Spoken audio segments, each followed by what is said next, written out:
जय गुरु जी, शुक्राना गुरु जी। जय गुरु जी संगत जी। आज हम जानेंगे कैसे गुरु जी ने अपनी एक प्यारी संगत की शादी करवाई, शादी से लेकर बच्चे और उसके बाद बिना सर्जरी के उनका इलाज करवाया। जय गुरु जी, शुक्राना गुरु जी। आगे बढ़ने से पहले आप अपने चैनल गुरुजी सत्संग वर्ल्ड को सब्सक्राइब कर लीजिए ताकि आपको ऐसे के सत्संग, ऐसे के वीडियोस रोज सुनने को मिले और आप गुरुजी से और ज़्यादा जुड़ सके। और अपनी वीडियोस को, अपने सत्संग को अपने और भी दोस्तों के साथ, अपने और भी गुरु परिवार के साथ शेयर कीजिए संगत जी, ताकि वो भी जल्द से जल्द हमारे गुरुजी की ब्लेसिंग्स ले सके, हमारे गुरुजी के चरणों से जुड़ सके। और हाँ, अगर आप में से कोई संगत अपना सत्संग हमारे साथ शेयर करना चाहती है, बाकी गुरु संगत के साथ शेयर करना चाहती है, तो नीचे दिए गए मोबाइल नंबर या फिर ईमेल आईडी पर हमें मैसेज करें। आपके सत्संग भी बहुत जल्दी हमारे सारे सत्संग के साथ, सारी संगत के साथ शेयर किए जाएंगे। जय गुरु जी, शुक्राना गुरु जी। आज हम जानेंगे कैसे गुरुजी ने कंवर लाल अंकल को ब्लेस किया, जो कि दिल्ली के रहने वाले हैं। 1998 में लाल परिवार का सब कुछ बदल गया। दिल्ली छावनी एरिया में उनके बड़े बेटे की एक एक्सीडेंट में मौत हो गई और श्री कंवर लाल की जो वाइफ थी, उनकी मेंटल जो कंडीशन थी वो काफ़ी ज़्यादा ख़राब हो गई। फिर एक family friend Shri Prem Singh Singapore में भारत के एक राजदूत रहे थे। वह उन्हें अचानक से एक दिन मिले। जब उन्होंने इनसे कंवर जी से इनकी फैमिली के बारे में पूछा तो उन्होंने इस अनहोनी के बारे में सब कुछ उन्हें बताया। लाल परिवार जो है, उन्हें पता नहीं था कि प्रेम सिंह जो है वो गुरुजी की संगत है और उन्होंने उन्हें गुरुजी से मिलने की सलाह दी। कंवर अंकल एम्पायर स्टेट में एक दिन सुबह पहुंचे और उन्होंने प्रेम सिंह का परिचय पत्र दिखाकर गुरुजी से मिलने की इच्छा जाहिर करी। जब गेट पर एक संगत सुदामा, उन्होंने उनको रोका और कहा कि यह गुरुजी से मिलने का टाइम नहीं है और वह शाम को आए। कंवर अंकल ने फिर से उनसे रिक्वेस्ट की कि वह कार्ड गुरुजी को दिखा दे, पर सुदामा अंकल बिल्कुल भी अनअफेक्टेड रहे और उन्होंने बोला कि गुरुजी की संगत जो है वो शाम को होती है और उसमें उनके और भी संगत आती है, तो वो भी शाम को ही गुरुजी के पास आए। कंवर अंकल वापस चले गए और उन्होंने अपने दोस्त से बात करी तो उन्होंने भी उन्हें शाम को जाने को कहा। संध्या को कंवर अंकल उनके friend Prem Singh empire state के बाहर उनको वेट करते हुए मिले और वह दोनों फिर अंदर गए। गुरुजी ने कंवर अंकल को अपनी जो कंडीशन थी, अपनी जो प्रॉब्लम थी, वह बताने का मौका दिया। वाइफ के ट्रीटमेंट के लिए उन्होंने एक अभिमंत्रित लोटे से जल को लेने को कहा। फिर जैसे हमेशा होता है, वह जल प्रसाद लेकर कंवर की पत्नी 15 दिन में ही बिल्कुल ठीक हो गई और वह चल पड़ी। उन्होंने रोना बंद कर दिया, उनका जो ब्लड फ्लो था वो भी नॉर्मल हो गया और अब वह नॉर्मल फील करने लगी थी। मई 2000 में फैमिली ने गुरुजी के पास आना शुरू कर दिया। फैमिली कुछ दिनों के लिए मनाली गई थी। जब वह वापस दिल्ली आए तो कंवर अंकल को पता लगा कि उन्होंने ट्रांसफ़र का नया काम जो है वो सौंप दिया गया है। उन्हें बताया गया कि अब उन्हें अपनी जो पुरानी ड्यूटी है वो छोड़कर 15 जुलाई से न्यू दिल्ली में कस्टम ड्यूटी में बैठना पड़ेगा। गुरुजी के पास जाने पर उन्हें फिर से छुट्टी पर जाने का एक सुझाव दिया गया और ये जो बात है वह 24 जून 2000 की है। उस समय तक कंवर अंकल के मन में गुरुजी के लिए एक कंप्लीट भरोसा जो है वह नहीं जागा था, ऐसा वह कहते हैं। और गुरुजी की बात को टालकर कंवर अंकल ने अपने काम पे जाना शुरू कर दिया था। उसी वीक में कस्टम ड्यूटी में 48 जो और भी लोग थे, उन्होंने उनके ऑपोजिट जो है काम शुरू कर दिया। उनके ऑपोजिट एक कार्रवाई करी गई। कंवर अंकल भी उनमें से एक थे। यदि उन्होंने गुरुजी का कहा माना होता तो उनका नाम नहीं आता। कंवर अंकल ने यह बात फिर से गुरुजी के पास रखी, गुरुजी को बताया, तो उन्हें गुरुजी ने चिंता मुक्त रहने के लिए कहकर एक और प्रॉब्लम की ओर उनका जो ध्यान था वह आकर्षित किया। मतलब एक और ध्यान की तरफ उनका जो ध्यान था वो डाइवर्ट किया। वो थी उनकी बेटी की शादी। कंवर अंकल को थोड़ा सा पीसफुल तो नहीं लगा, पर फिर भी उन्होंने इस बात पर ध्यान देना शुरू किया। जो 48 नेम्स आए थे उनमें से 33 लोगों की तरफ कार्रवाई हुई। जो 33 मेंबर्स थे उसमें कंवर अंकल और उनके नीचे और भी जो लोग थे उनका नाम नहीं था, और जो 33 लोग आए उनमें बाकी सब की कार्रवाई की गई। गुरुजी के कहने पर कंवर अंकल ने अपनी बेटी के लिए लड़का ढूंढना शुरू कर दिया। इंडियन ऑयल कंपनी के जो फैमिली थी वे उनको इस रिलेशन के लिए सही लगे थे, और जो हमारे ये रिचुअल्स होते हैं उनके अकॉर्डिंग वह अपनी फैमिली के साथ उनके घर पर आ रहे थे। जब वो आने लगे थे उनके मिलने से पहले गुरुजी ने कंवर अंकल को बुलाकर जो लड़का था उसके फादर को सफ़ेद रसगुल्ले खिलाने को कहा। लड़के की फैमिली के लिए बहुत ही स्वादिष्ट भोजन जो है वो खिलाया गया। उसके बाद पहले कंवर अंकल, फिर उनकी वाइफ और एंड में उनके बेटे ने जो लड़का था उसके फादर को रसगुल्ले खिलाने की कोशिश की, पर हर बार जिसके कारण जो हमारे गुरुजी को पता होता है उन्होंने मना कर दिया। और कंवर अंकल के जो फैमिली थी वह अब तक गुरुजी के तौर तरीके समझ गई थी और उन्हें पता था कि ज़रूर कोई ना कोई बात है। जब वह शाम को गुरुजी के दर्शन के लिए एम्पायर स्टेट आए तो गुरुजी ने उन्हें कहा कि गुलाब के फूलों में भी कांटे होते हैं। कंवर अंकल की फैमिली समझ गई कि यह लड़का ठीक नहीं है, उसे और भी जगह से ना हो चुकी है। थोड़े टाइम बाद उन्हें एक और योग्य लड़का मिला जो कि दिल्ली में जुडिशियल मजिस्ट्रेट में था। वह घर पर आकर कंवर अंकल की बेटी से मिला और वहां से जाने के बाद कंवर अंकल को फ़ोन कर कर कहा कि उसे यह रिश्ता मंजूर है। साथ ही उसने अपने मम्मा और पापा की भी हाँ लेने को कहा। लाल परिवार उसके फैमिली को मिलने जहां वो रहते थे वहां पर गए, पर उनसे कोई अभी तक जवाब नहीं आया था। एक दिन गुरुजी ने कंवर अंकल को फ़ोन किया और अचानक ही पूछा कि दिल्ली में सबसे अच्छी चाट कहाँ मिलती है। कंवर अंकल ने जवाब दिया कि उसकी जानकारी में जो सबसे अच्छी चाट है वह शाहजहां मार्ग पर संघ लोक सेवा आयोग के भवन के कोने पर मिलती है। गुरुजी ने उन्हें वहां शाम 6:30 बजे पहुंचने के लिए कहा। 6:30 बजे गुरुजी वहां कुछ अपनी और संगत के साथ पहुंचे।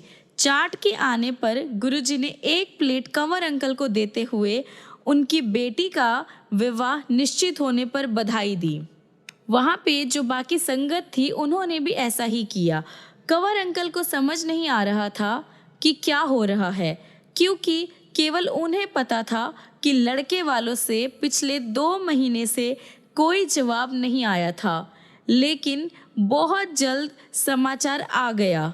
हमेशा की तरह गुरुजी के जो शब्द थे वो सच हुए। कंवर अंकल के दामाद विभागीय परीक्षा में एक को छोड़कर सारे सब्जेक्ट्स में पास हो गए। यह उन्हें काफ़ी जो अजीब लग रहा था। कंवर अंकल ने इसका जो उल्लेख था या इसका जो वो डिस्क्रिप्शन था गुरुजी से किया, तो गुरुजी ने उन्हें जवाब दिया उसे तो सारे विषयों में सारे सब्जेक्ट्स में पास हो जाना चाहिए था और वो हो जाएगा। कंवर अंकल को लगा कि गुरुजी जो है किसी की और की तरफ संकेत कर रहे हैं जिसने उनके दामाद की उन्नति में बाधा डाली है। तो जैसे ही उन्होंने जुडिशियल मजिस्ट्रेट में पता करवाया तो उन्हें पता चला कि वो किसी और के रिजल्ट्स थे, जो नंबर्स थे उनमें हेरा फेरी की गई थी। और थोड़ी देर बाद ही कंवर अंकल के दामाद को बिल्कुल सक्सेसफुल एंड पास अनाउंस कर दिया गया था। कंवर अंकल के बेटे रोहित को गुड़गांव से बाहर सोहना पलवल रास्ते पर एक एपीजे कॉलेज है, वहां पर एंट्री मिल गई थी, लेकिन वहां के हॉस्टल में उन्हें जगह नहीं मिली और अपने एक बेटे को ऐसे एक्सीडेंट में खोने के बाद कंवर अंकल उसे रोज 65 किलोमीटर्स का सफ़र जो कराना था उसके लिए वह डर रहे थे। पर गुरुजी ने उनको सांत्वना दी, उनको आश्वासन दिया। फिर जैसे नियति थी कि एक दिन जिस गाड़ी में वह यात्रा कर रहा था, वह आ रहा था, एक ट्रक से उसका एक्सीडेंट हो गया और जो गाड़ी चला रहा था वह अपनी एक आंख खो बैठा और बाकी सब बच्चे भी घायल हो गए थे। पर रोहित को, जैसे गुरुजी की इच्छा थी, एक खरोच भी नहीं आई। कंवर अंकल उस शाम को संगत में पहुंचे तो गुरुजी ने कहा कि उन्होंने उनके पुत्र की रक्षा करी थी। गुरुजी की कृपा उसके बाद भी उस पर बनी रही। वह अपने 3rd ईयर में जो एंट्री है वो नहीं ले पा रहा था, क्योंकि उसका जो 1st ईयर था उसमें एक सब्जेक्ट था, उसमें वह रह गया था। जब गुरुजी को इस बारे में पता लगा तो उन्होंने कहा कि कोई बात नहीं, उसे एंट्री मिल जाएगी। और फिर जैसे भगवान की ही इच्छा थी, एपीजे ने अपने जो रूल्स थे वह बदल दिए थे। अब अगर जो स्टूडेंट है 20 में से 18 सब्जेक्ट्स में पास है तो वह 3rd ईयर की कॉलेज में एंट्री ले सकते हैं और इस तरह रोहित अपने 3rd ईयर में एंट्री ले पाया। ये जो है हमारे सिर्फ गुरुजी ही कर सकते हैं, क्योंकि अगले साल एपीजे ने फिर से अपना जो रूल है वह पुराने सिस्टम में ही कर दिया था और इससे तो बिल्कुल क्लियर है कि जो भी रूल्स थे वह गुरुजी के हिसाब से बदले हुए थे, मतलब गुरुजी ने ही सब कुछ करवाया था। संगत जी, गुरुजी हर एक चीज़ को अपने आप ही कर देते हैं, हमें बोलने की भी ज़रूरत नहीं पड़ती। अब कंवर अंकल की सास जो है, दिल्ली के सर गंगाराम हॉस्पिटल में उनकी सर्जरी होनी थी, क्योंकि उनके जो राइट घुटने थे उनमें काफ़ी ज़्यादा दर्द रहता था। लेकिन गुरुजी ने उसके लिए मना कर दिया था और साथ ही उन्हें आदेश दिया था कि उनको हॉस्पिटल के आसपास भी न ले जाया जाए। और गुरुजी ने फिर से अभिमंत्रित तांबे के लोटे का जो उपचार था वह करवाया और उससे चमत्कार हुआ। उनके जो घुटनों में दर्द था वह 1 महीने के अंदर अंदर बिल्कुल ठीक हो गया। जैसे वह पहले थी बिल्कुल वैसे ही अब वो अपने घुटनों को हिला डुला सकती थी। संगत जी, आपको गुरुजी से कुछ भी मांगने की ज़रूरत नहीं है, ना कभी पड़ेगी। आप बस उनको प्यार से दिल से याद करके देखिए। संगत जी, गुरुजी हर पल हाजिर है आपके लिए। आप बस उन्हें प्यार कीजिए, उनसे हर टाइम आप कंप्लेंट्स या उम्मीदें मत कीजिए, सिर्फ शुक्राना कीजिए कि आप ग्रेटफुल, कितने ग्रेटफुल है आप अपनी लाइफ के लिए, आप अपनी ब्लेसिंग्स के लिए उनका शुक्राना कीजिए। मैं अपना सत्संग यहीं पर विराम देता हूँ संगत जी।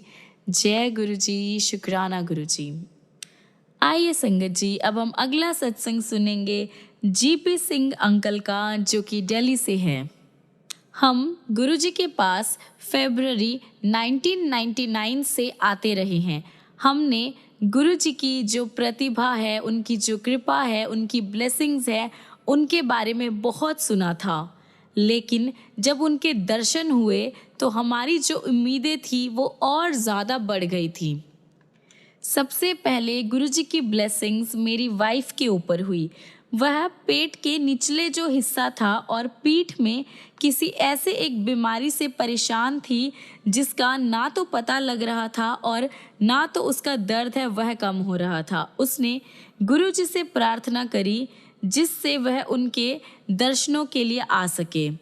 एक दिन उनके पास बैठे हुए उसे अपने शरीर में उस रोग का, जो उस बीमारी की जो जगह थी, उसका आभास हुआ। उसे पता लगा कि उसको क्या है और उस दिन के बाद अब तक उसे कभी भी कहीं भी कोई भी दर्द नहीं हुआ। मेरे बच्चों को भी गुरु कृपा का सौभाग्य मिला, वह भी इतने लकी रहे हैं। मेरी बेटी पढ़ाई में अच्छी नहीं थी और 10th क्लास में उसे सेकंड डिवीज़न से पास हुई। पर 12th क्लास में गुरुजी उसके साथ थे और उस टाइम उसके बहुत ही अच्छे नंबर आए संगत जी। इंद्रप्रस्थ कॉलेज के जो रूल्स एंड रेगुलेशन थे एडमिशन के लिए, उसके 5 इयर्स एग्जामिनेशन में भी उसके काफ़ी अच्छे नंबर आए। स्टडी के टाइम पे जब उसका आखिरी साल रह गया था और उसके उस टाइम जो रिज़ल्ट आना था, उसका जो मेन रिज़ल्ट आना था, वो भी उसका काफ़ी अच्छा आया संगत जी। मेरे बेटे की जो समस्या है, उसकी जो प्रॉब्लम है, वह काफ़ी अलग ही थी। वह काफ़ी ज़्यादा एग्रेसिव नेचर का था और किसी का कहना भी नहीं मानता था। उसका स्टडीज़ में तो बिल्कुल भी मन नहीं लगता था और हम सब सिर्फ उसके बारे में ही चिंता करते रहते थे। गुरुजी ने उसे एक अभिमंत्रित चांदी का कड़ा पहनने को कहा और बहुत जल्द उसमें काफ़ी ज़्यादा चेंजेस हमें दिखाई दिए और वह ठीक से पढ़ाई भी करने लगा। गुरुजी की दया से अब वह एक इलेक्ट्रॉनिक्स इंजीनियर है और एक काफ़ी अच्छी कंपनी में काम भी करता है। वह हम सबसे काफ़ी ज़्यादा प्रेम करता है और गुरुजी का जो स्वरूप है वह हमेशा अपने पास रखता है। एक बार अपने दोस्तों के साथ जाते हुए कार में एक्सीडेंट हो गया। कार तो बेकार हो गई, पर गुरुजी की ब्लेसिंग्स से कार में जो भी बैठे थे सब ठीक। संगत जी, गुरुजी ने अपनी ब्लेसिंग्स मेरे ऊपर भी बनाई रखी है। गुरुजी ने मेरी भी बहुत हेल्प की है। अक्टूबर 2003 में जब मुझे एक सार्वजनिक जो ऑर्गेनाइजेशन था उसके डिवीज़न में मुझे काम मिलने वाला था, तो मेरे ऊपर काफ़ी ज़्यादा अड़चनें आ गई थी।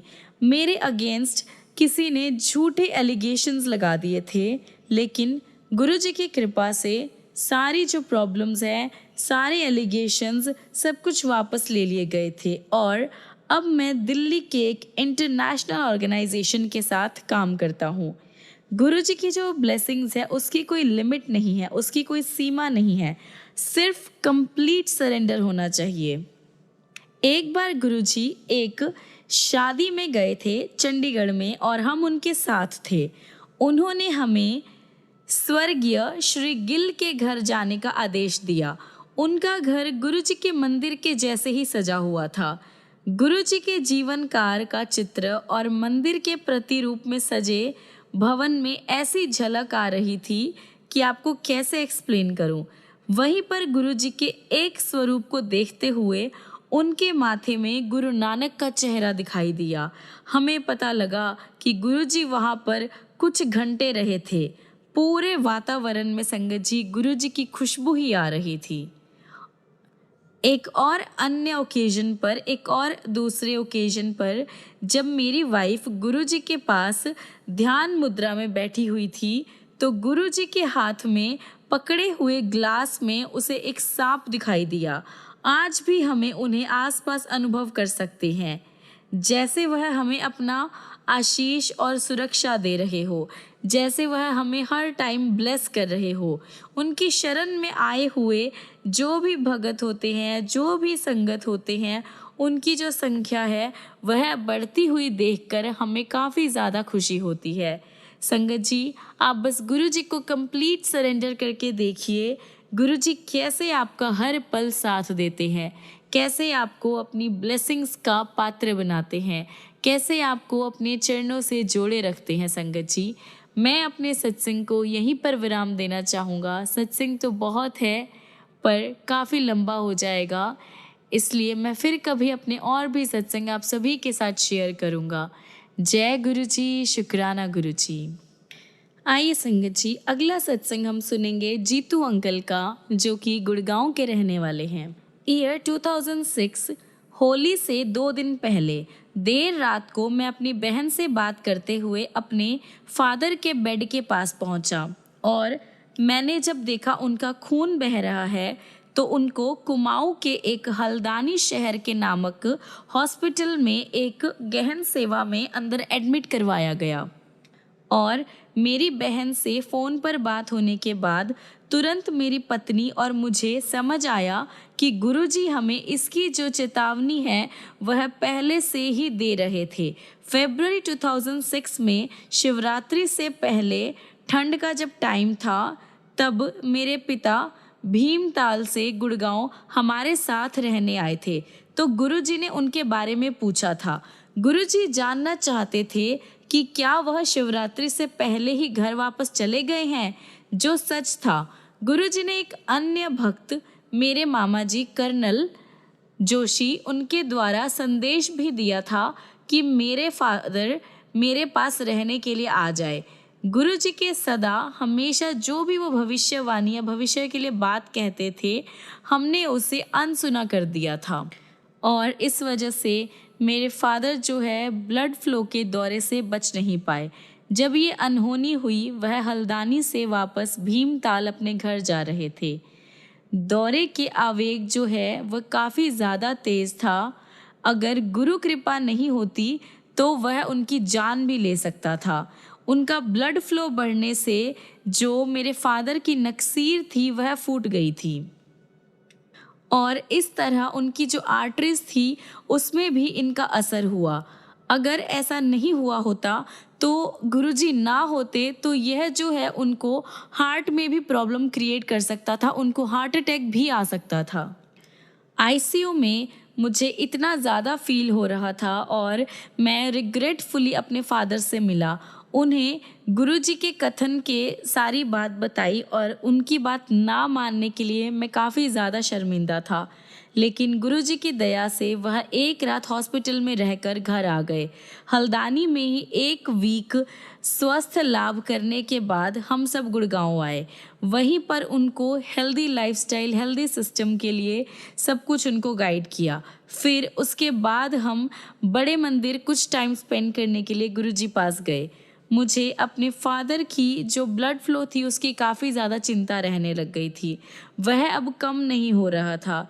ये चिंता व्यर्थ थी क्योंकि हम सब गुरुजी के चरणों में थे। अब दयावान रक्षक हमारे पिता समान गुरुजी हमारे कष्ट दूर करने में लग गए।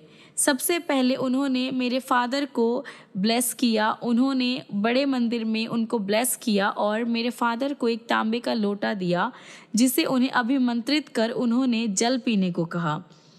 मेरे पिताश्री ने गुरुजी की सारी बातें मानी। वह मंदिर गए और उन्होंने जल पीना शुरू करा और पेट भरकर लंगर भी खाया और ये सब चलते रहा और धीरे धीरे वह गुरुजी के लंगर प्रसाद से ही रिकवर होने लगे। उनका धीरे धीरे सब कुछ ठीक होने लगा।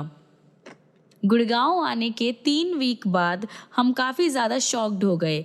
उस मायावी अभिमंत्रित लोटे से जल लेने के कुछ दिन बाद ही मेरे फादर की जो हालत थी उसमें काफ़ी ज़्यादा सुधार आया और उनका जो ब्लड फ्लो था वो भी अब एकदम नॉर्मल हो गया था। संगत जी, गुरुजी के आशीर्वाद से न तो केवल रक्तचाप कम हुआ, उसमें जो भी मेडिसिन्स थी, जो भी डॉक्टर्स ने ट्रीटमेंट दिया था वह सब हमें नहीं लेना पड़ा। गुरुजी ने जो साइंस है उसको भी फेल कर दिया। संगत जी, कोई भी मेडिसिन वो काम नहीं कर पाई जो गुरुजी के ताम्र लोटे ने किया। मेरे पिताश्री को गुरुजी ने न्यू लाइफ ब्लेस की। संगत जी, मेरी वाइफ और मुझे गुरुजी की दया और कृपा से इतने ज़्यादा अच्छे ओकेजन्स मिले, इतनी अच्छी ब्लेसिंग्स मिली, उनका जो आभार है हम कभी नहीं बयां कर सकते। संगत जी, शब्दों में तो इसे प्रकट करना बहुत ही ज़्यादा मुश्किल है। अगर वह अनुमति दे तो हम यह जीवन उनके कमल चरणों में ही व्यतीत करना चाहेंगे। गुरुजी हमें बस अपने चरणों से लगाए रखे, हमें और कुछ नहीं चाहिए। गुरुजी को हमेशा हमारा सादर प्रणाम। संगत जी, गुरुजी ना होते तो आज मैं काफ़ी ज़्यादा रिग्रेटफुल रहता अपनी लाइफ में, अपने फादर को ना बचा पाता।